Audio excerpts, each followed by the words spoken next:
In June 1969, Dennis Martin, a 6-year-old boy, mysteriously disappeared while visiting Great Smoky Mountains National Park with his family. This disappearance alerted the FBI and U.S. Army Special Forces to intervene in the investigation. Um, According to the revelation of some witnesses and archival information, Dennis may have been abducted and eaten by a man in Diane Mountain. 39 years later, another even stranger disappearance happened in Diane Mountain. This case can't be explained by common sense, and all kinds of inferences can't be justified. The hidden secret of Dianshan National Park, after nearly 40 years of dust, finally floated on the ice again. On August 23, 2008, on a warm summer morning, McKillen, a 51-year-old farmer living in Bath County, Tennessee, USA, set off to the farm alone to take care of Shen Chu after kissing his sleeping family. McKillen came into the world on June 15, 1957, originating from Tennessee. He owns a farm in Grant County that spans about 100 acres, Blount County adjacent to the Great Smoky Mountains National Park. On weekends, when he finished working on the farm, Mike usually took a shotgun and rode his bike to the deep jungle of Diane Mountain for hunting. At about 11 a.m., when Mike drove into the forest, he never came back. As an experienced outdoor enthusiast and hunter, he is very familiar with everything here. Mac has 2 sons, Matt Hillen, 25, and Andy Hillen, 26. Andy said, "Dad had called me at 9:30 in the morning and told me that he was going to the farm to eat." The 2 sons weren't really too worried about their father, because Mike often went to the farm to take care of the cattle. Matt and Andy tell grandmother, the father probably just worked on the farm and would call his family when he was done. It was Mac's mother who first realized something was wrong. On the morning of August 24th, my grandmother called her grandson and said that she still hadn't heard from Mike coming home. The phone call also alerted the careless 2 brothers. They drove to Mike's farm. There were 4 cars on the farm, a Mercedes-Benz sedan and a Harley motorcycle, all in the garage, the only one missing. It was Mike's all-terrain vehicle, and his truck was still on the side of the road, with the lawnmower and trailer hanging behind it. This is the equipment Mike needs to use when he does his work. The pair checked the truck and found the window had been rolled up, but the door is unlocked. Mike's key, ID card, front clip, and cell phone are in the car. On August 25th, the 2 brothers informed nearby relatives of Mike's disappearance and called their own mother.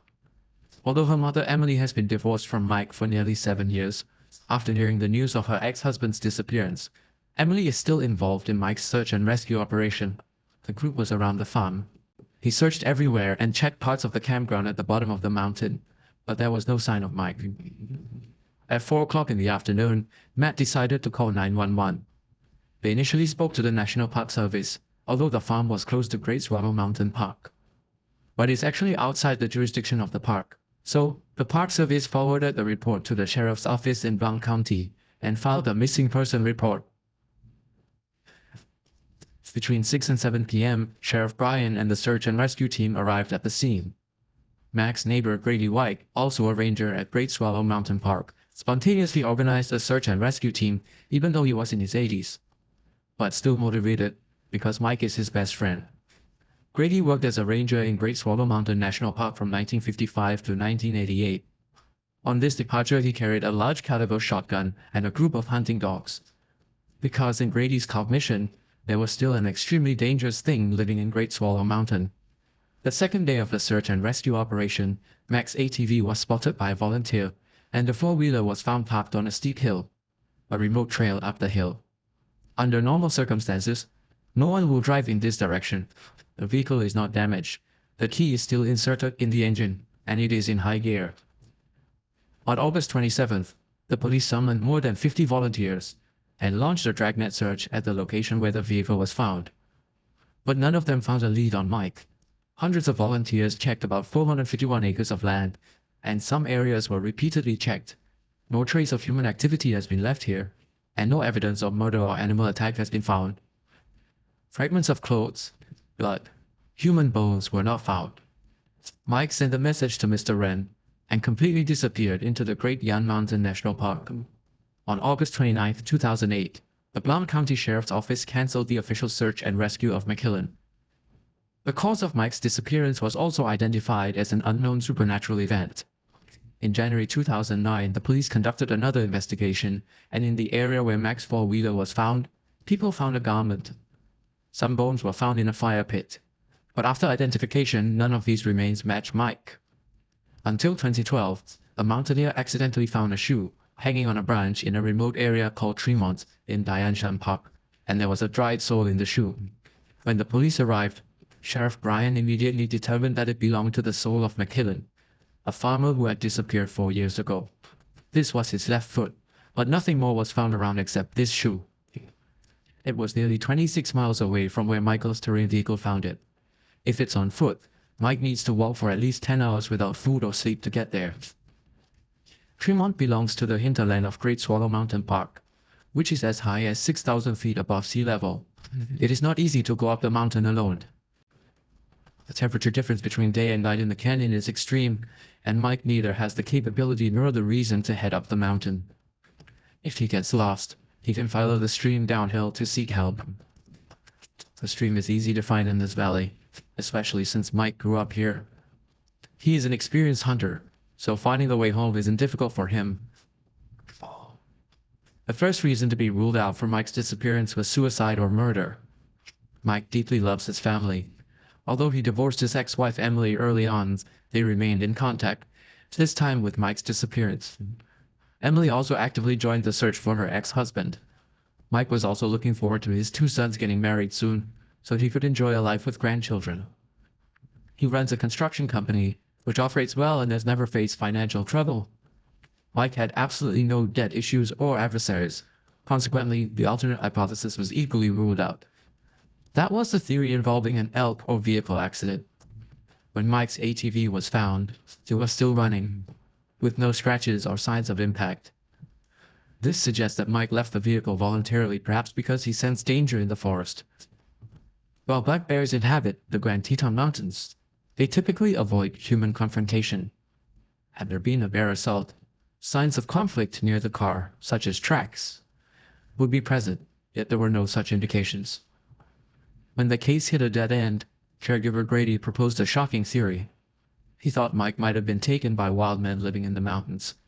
Grady has worked in the Grand Teton Mountains for 33 years, and recounted a strange encounter from his younger days.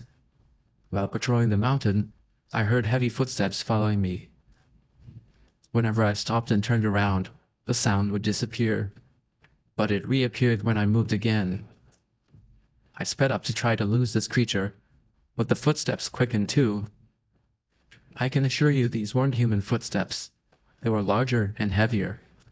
Since then, I always carry a hunting rifle during patrols. I believe some unknown creatures live in this park. At night we can hear eerie roars. These sounds don't belong to any bear or beast. In the case of Dennis Martin's disappearance, Park Ranger Dwight, involved in the search and rescue, also claimed that wild men lived in the park. They have been there a long time. The government knows about them, but hasn't revealed the truth to the public. Hell, man, that you knew of that for sure. Lived in the Smoky Mountains or in this area. Could there have been other people back up in there? Well, that... And I told... Arthur, along with Jerry, report a scent of decay coming from the direction of West Prom. Discussing the mountain lad, he is somewhat of an untamed individual, as described by his relatives. Arthritis tendency, you know. Here, Mike's family felt a shiver down their spines. Andy heard from his father that livestock often mysteriously disappeared from the farm. At night, there were strange knocking sounds. The ranger's words conjured up the ferocious face of Bigfoot. Instantly, the image appeared in everyone's mind. Mike's disappearance might be related to Bigfoot, but the Blount County Sheriff's Office still considered the disappearance an unexplainable supernatural event. In fact, before Mike's disappearance, there was another bizarre missing person case in the area. But since the individual returned home unharmed 2 days later, the case did not gain public attention. In 2006, 60-year-old Paul lived at the foot of Great Smoky Mountains National Park in a place called Cove Valley. It was 30 miles away from Mike's farm. On the morning of October 5, 2006, Paul's family reported to the Blount County Sheriff's Office that 60-year-old Paul had gone missing while hunting in the mountains, but astonishingly, Paul returned home alone 2 days later. Although Paul was not injured, his mental state was very poor. He seemed severely frightened. When asked about the reason for his disappearance, Paul's account almost scared everyone. I was in the mountains hunting, and suddenly, 50 meters ahead, an orange, glowing sphere appeared in the sky, slowly approaching me. After a blinding white light, I fainted. When I woke up, I found myself in an unknown lair surrounded by bones. I couldn't tell if they were human or animal skeletal remains. Terrified, I curled up in a corner. After some time, I heard heavy footsteps coming closer, and a huge, hairy monster stood before me with berries in its hand, but I was already semi-conscious. I didn't dare to look directly at the monster, perhaps due to extreme fear, and I fainted again. When I woke up, I found myself on a path leading down the mountain, and I followed it back home. According to Paul's description, his hunting rifle, phone, and keys disappeared during the incident. The monster that abducted him was at least 8 feet tall and weighed at least 300 pounds. That was Paul's conclusion as a hunter. The monster was covered in long hair, and Paul couldn't see its face clearly, but he felt it emitted a stench like a rotting corpse. However, when Paul shared his experience with the police, authorities immediately used a polygraph test on him, and the results indicated that Paul was not lying. Everything he said seemed true. Strangely though, when Paul led the rangers to find the monster's lair, they couldn't locate it. Paul claimed to have seen an orange glowing sphere but ended up in the monster's lair. If that orange object was a UFO, then Paul should have had contact with aliens. So what did he actually encounter? According to my research, according to the data, in some areas with frequent Bigfoot sightings, the frequency of UFO sightings is indeed higher. Bill Brock, a famous Bigfoot research institute, once put forward a view that this orange light bulb may provide a magnetic portal for Bigfoot, so that they can shuttle in different places. This is why it is difficult for people to find the body of Bigfoot. On October 19, 2015, an article pointed out the possibility that Bigfoot may be closely related to supernatural creatures, such as aliens. But there are also different views that Bigfoot may be a species that evolved in parallel with humans, and they are the ancestors of humans, rushed to the forest and lived in seclusion. The appearance of UFO is just a coincidence and has nothing to do with Bigfoot. Although Bigfoot and UFO are equally full of mystery, the connection between them needs more evidence to prove it. The victims of both disappearances were farmers and hunters. Whether Bigfoot specifically targeted hunters for attacks is unknown. According to previous cases, Bigfoot is a complex feature. On the one hand, they are cunning and cruel, take kids away, and lure climbers lost. On the other hand, some Bigfoot will also show goodwill to humans, help them get out of the forest, and even share food with them. Compared to Mike, Paul was obviously a lucky monster and didn't kill him. But it doesn't infer that the next victim will have the same luck. From the nest where Paul was trapped, it can be seen that this monster had eaten many animals before, possibly humans among them. In short, what happened to Mac and Paul left us with too many mysteries. At present, Nat and Andy organize a paranormal activity called Walk for Mike every year to honor their father. To this day, the two are still working hard to find their father. Mountain National Park. Spanning Tennessee and North Carolina, it is the most visited park in the United States. The mountains have always attracted a large number of tourists for their unique and mysterious atmosphere. Over the years, there have been many bizarre disappearances in the park. In this virgin forest, shrouded in dense fog, there are still many remains of missing people waiting to be discovered.